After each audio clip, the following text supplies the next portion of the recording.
2 થી 3 વાક્ય બોલવા છે.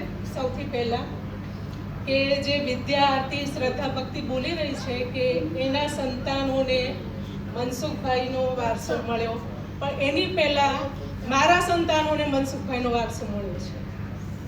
અને હું વેલાણીની વહુ હોવા છતાં મનસુખભાઈ મારા છોકરાના મામા છે, હું ગર્વથી કહું છું.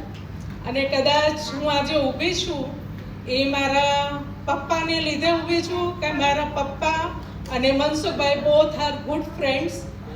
મનસુખભાઈ મારું સગપણ વેલાણી પરિવારમાં કરાવ્યું છે, મારી દીકરીનું સગપણ મનસુખભાઈએ કરાવ્યું છે.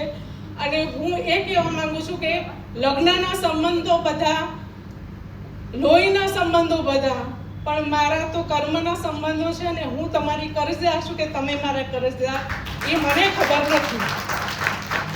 કારણ કે નાની નાની વાતમાં મનસુખભાઈને હું ફોન કરું છું. બપોરે 2:30 વાગે હું વિડીયો કોલ કરી શકું છું, રાતે 10 વાગે હું કોલ કરી શકું છું. મારી છોકરી CA પાસ થઈ, મનસુખભાઈ કચ્છથી બોમ્બે જતા હતા, વચ્ચે ઉતરી ગયા. ભાઈ અર્પિતાની છોકરી CA થઈ છે, મારે એને શુભેચ્છાઓ પાઠવી છે. મારો છોકરો કંઈ પ્રગતિ કરે તો મનસુખભાઈને તરત મારે કહેવાનું, નાની નાની વાત મારે જણાવવાની. કારણ કે મારા માતા પિતા તરીકે આજે મનસુખભાઈને હેમલતા આપી છે, એ બંનેને લીધે હું મારો સંસાર સારી રીતે કરી શકું છું. અને મારા છોકરાઓને પણ હું મનસુખભાઈને ભાભીની જેવી જ પ્રેરણા આપું છું. અને હું ખૂબ ખુશનસીબ છું કે દીકરી અને જમાઈ પણ મને ફઈ કહે છે.